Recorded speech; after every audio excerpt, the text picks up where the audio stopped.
നമസ്കാരം. കേരളത്തിലെ എബോള ആശങ്ക അവസാനിച്ചിരിക്കുന്നു.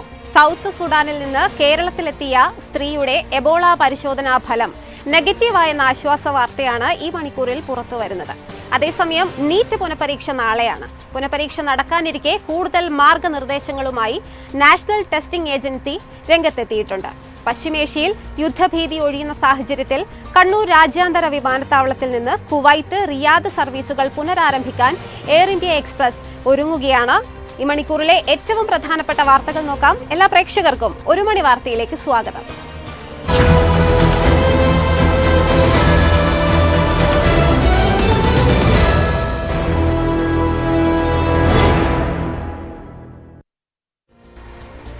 സൗത്ത് സുഡാനിൽ നിന്ന് കേരളത്തിലെത്തിയ സ്ത്രീയുടെ എബോള പരിശോധനാ ഫലം നെഗറ്റീവ്. എബോള സംശയിച്ച് കോട്ടയം മെഡിക്കൽ കോളേജിൽ ചികിത്സയിൽ കഴിയുകയായിരുന്നു ഇവർ. പൂനെയിലെ ലാബിൽ നടത്തിയ പരിശോധനാ ഫലമാണ് നെഗറ്റീവായത്. ഇവരെ ഡിസ്ചാർജ് ചെയ്തു. സൗത്ത് സുഡാനിൽ നിന്ന് ഉഗാണ്ട വഴി കേരളത്തിലെത്തിയ 52-കാരിയാണ് എബോള സംശയിച്ച് നിരീക്ഷണത്തിൽ കഴിഞ്ഞിരുന്നത്. കണക്ഷൻ ഫ്ലൈറ്റിന് ഉഗാണ്ടയിൽ ഇറങ്ങിയിരുന്നു. യാത്ര കഴിഞ്ഞെത്തിയതിനു പിന്നാലെ കടുത്ത ഛർദിയും ഷുഗർ ഉയർന്ന നിലയിലുമായിരുന്നു. ഇതോടെ സ്വകാര്യ ആശുപത്രിയിൽ പ്രവേശിപ്പിക്കുകയും ഉഗാണ്ട വഴി എത്തിയെന്ന പശ്ചാത്തലത്തിൽ കോട്ടയം മെഡിക്കൽ കോളേജിൽ പ്രവേശിപ്പിക്കുകയുമായിരുന്നു. നീറ്റ് പുനഃപരീക്ഷ നാളെ. പുനഃപരീക്ഷ നടക്കാനിരിക്കെ കൂടുതൽ മാർഗനിർദ്ദേശങ്ങളുമായി നാഷണൽ ടെസ്റ്റിംഗ് ഏജൻസി രംഗത്തെത്തി. ഔദ്യോഗിക സന്ദേശങ്ങൾ 7827980287 എന്ന വാട്സ്ആപ്പ് നമ്പറിലൂടെ മാത്രമായിരിക്കും ലഭിക്കുകയെന്നും ഇത് ബ്ലൂടിക്ക് വേരിഫൈഡ് നമ്പറാണെന്നും NTA അറിയിച്ചു. വിദ്യാർത്ഥികൾക്ക് തിരികെ സന്ദേശം അയക്കാനാവില്ല. വ്യക്തിഗത വിവരങ്ങൾ ചോദിക്കില്ല. OTP ഒരിക്കലും ആവശ്യപ്പെടില്ല. പണമടയ്ക്കാൻ ആവശ്യപ്പെടില്ലെന്നും ചോദ്യപേപ്പർ സംബന്ധിച്ച ഒരു കാര്യവും ഉണ്ടാകില്ലെന്നും NTA അറിയിച്ചു. മറിച്ച് നീക്കം നടന്നാൽ national cyber crime help line നമ്പറായ 1930 അറിയിക്കണം. നാളത്തെ പരീക്ഷയ്ക്ക് പുതിയ അഡ്മിറ്റ് കാർഡ് ലഭിക്കും. വെബ്സൈറ്റിൽ നിന്ന് ഡൗൺലോഡ് ചെയ്യണം. മെയ് 30 കാർഡ് ഉപയോഗിക്കരുതെന്നും നാഷണൽ ടെസ്റ്റിംഗ് ഏജൻസി പറയുന്നു. അതേസമയം നാഷണൽ മെഡിക്കൽ കമ്മീഷന് കീഴിൽ വരുന്ന ഒരു മെഡിക്കൽ കോളേജും ഇന്നും നാളെയും വിദ്യാർത്ഥികൾക്ക് അവധി നൽകരുതെന്നും നിർദ്ദേശമുണ്ട്. ചില വിദ്യാർത്ഥികൾ മുൻപ് നടന്ന നീറ്റ് ക്രമക്കേടിന് പിന്നിലുണ്ടായിരുന്നുവെന്ന കണ്ടെത്തലിനെ തുടർന്നാണ് കർശന നിർദ്ദേശം. ഇസ്രയേൽ ഭരണകൂടം ആഗ്രഹിക്കുന്നത് നിലയ്ക്കാത്ത യുദ്ധമാണെന്ന് ഇറാൻ വിദേശകാര്യമന്ത്രി അബ്ബാസ് അരാഗ്ചി. ലബനൻ പൂർണ്ണമായും ചുട്ടരിക്കണമെന്ന ഇസ്രയേൽ ദേശീയ സുരക്ഷാ മന്ത്രിയുടെ പ്രസ്താവനയ്ക്ക് മറുപടിയായാണ് അദ്ദേഹം രംഗത്തെത്തിയത്.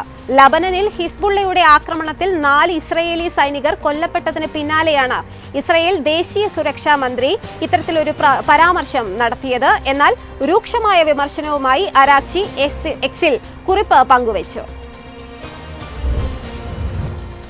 കണ്ണൂർ അന്താരാഷ്ട്ര വിമാനത്താവളത്തിൽ നിന്ന് കുവൈറ്റ്, റിയാദ് സർവീസുകൾ പുനരാരംഭിക്കാൻ air India express ticket booking ആരംഭിച്ചു. ജൂലൈ 3 മുതൽ ആഴ്ചയിൽ 3 ദിവസമാണ് സർവീസ്.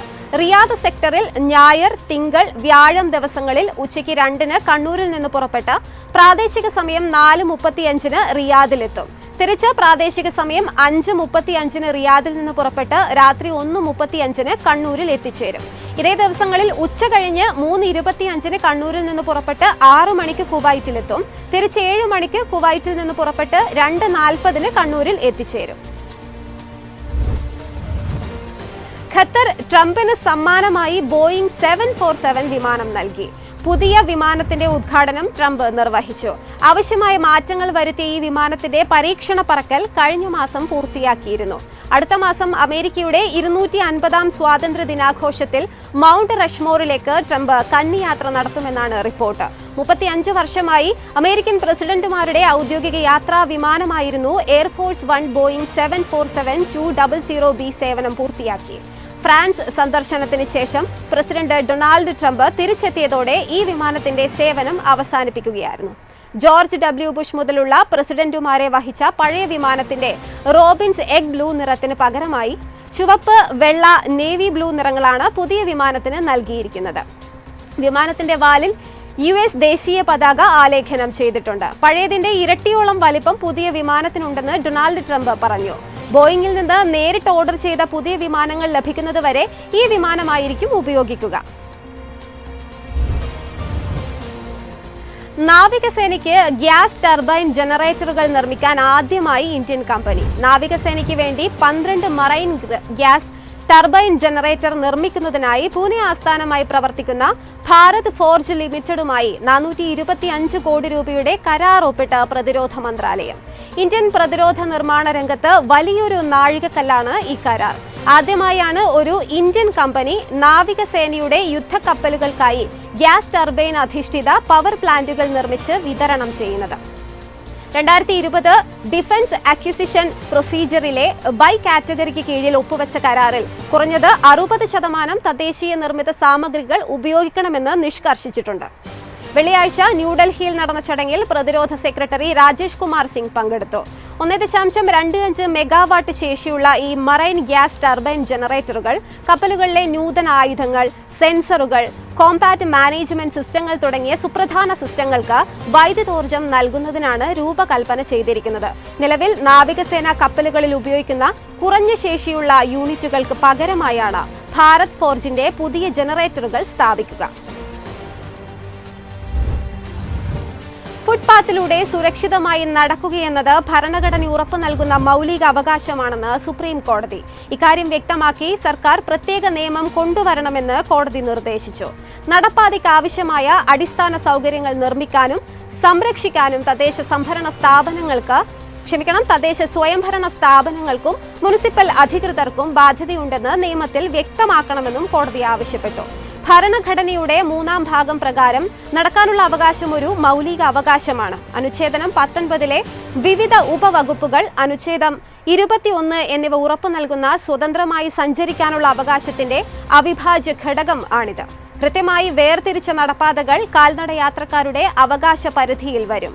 ഈ അവകാശങ്ങൾക്കാണ് പ്രാഥമിക പരിഗണന നൽകേണ്ടത്. മോട്ടോർ വാഹനങ്ങളുടെ സഞ്ചാരത്തെക്കാൾ മുൻഗണന കാൽനട യാത്രയ്ക്ക് നൽകണം. ജസ്റ്റിസുമാരായ PS നരസിംഹ, അതുൽ S ചന്ദുർക്കർ എന്നിവരടങ്ങിയ ബെഞ്ചാണ് ഇക്കാര്യം വ്യക്തമാക്കിയത്. UAE-യിൽ BLS സേവനം നിർത്തുന്നു. UAE-യിൽ ഇന്ത്യൻ പാസ്പോർട്ട് വിസ സേവനങ്ങൾ നൽകുന്ന BLS കേന്ദ്രങ്ങൾ ഈ മാസം 25 മുതൽ അപേക്ഷകർക്ക് അപ്പോയിന്റ്മെന്റ് നൽകുന്നത് നിർത്തിവെക്കും. സേവനങ്ങളുടെ പുറം ജോലി കരാർ മറ്റൊരു കമ്പനി ഏറ്റെടുക്കുന്ന സാഹചര്യത്തിലാണ് ഇത്തരത്തിലൊരു തീരുമാനം ഉണ്ടായിരിക്കുന്നത്. ജൂൺ 26 മുതൽ 30 വരെ 5 ദിവസം പുതിയ പാസ്പോർട്ട് പുതുക്കൽ, വിസ അറ്റസ്റ്റേഷൻ എന്നീ സേവനങ്ങൾ അപേക്ഷിക്കാൻ കഴിയില്ല. അടിയന്തര ഘട്ടങ്ങളിൽ മാത്രം അബുദാബിയിലെ ഇന്ത്യൻ എംബസി, ദുബായിലെ ഇന്ത്യൻ കോൺസുലേറ്റ് എന്നിവ വഴി നേരിട്ട് അപേക്ഷിക്കാൻ സൗകര്യമൊരുക്കുമെന്ന് എംബസി വാർത്താക്കുറിപ്പിൽ അറിയിച്ചിട്ടുണ്ട്.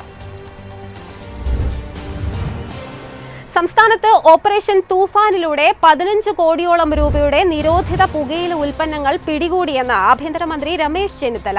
ഓപ്പറേഷൻ തൂഫാൻ ഒരു കാരണവശാലും അവസാനിപ്പിക്കില്ലെന്നും ലഹരിക്കെതിരെ കൂടുതൽ മതനേതാക്കളുടെ പിന്തുണ തേടുമെന്നും ജിഫ്രി തങ്ങളുമായി നടത്തിയ കൂടിക്കാഴ്ചയ്ക്ക് ശേഷം മാധ്യമങ്ങളോട് മന്ത്രി രമേശ് ചെന്നിത്തല പറഞ്ഞു.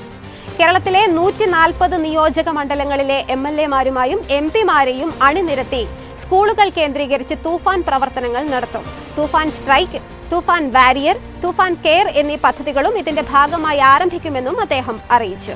തൂഫാൻ വലിയ വിജയമാണെന്നും ജനങ്ങൾ തന്നെ ഇറങ്ങി പോലീസിന് മയക്കുമരുന്ന് പിടികൂടാൻ വിവരം നൽകുന്നുണ്ട്. 2 നൈജീരിയക്കാരെ ഉൾപ്പെടെ പോലീസ് പിടികൂടിയിട്ടുണ്ടെന്നും മന്ത്രി കൂട്ടിച്ചേർത്തു. സംസ്ഥാനത്ത് സ്വർണ്ണവിലയിൽ നേരിയ വർധന. ഗ്രാമിന് 20 രൂപയും പവന് 160 രൂപയുമാണ് ഇന്ന് വർദ്ധിച്ചത്. ഇതോടെ 1 ഗ്രാം സ്വർണം 13,390 രൂപയിലും പവൻ 1,07,120 രൂപയിലും എത്തി. 18 ക്യാരറ്റ് സ്വർണത്തിനും ആനുപാതികമായ വർധനവ് രേഖപ്പെടുത്തിയിട്ടുണ്ട്. 18 ക്യാരറ്റ് സ്വർണം ഗ്രാമിന് 11,005 രൂപയും പവന് 88,040 രൂപയുമാണ് വിപണി വില. വെള്ളി ഗ്രാമിന് 250 രൂപയിലാണ് വ്യാപാരം. ഇതോടെ 1 മണി വാർത്ത ഇവിടെ സമാപിക്കുകയാണ്. നമസ്കാരം.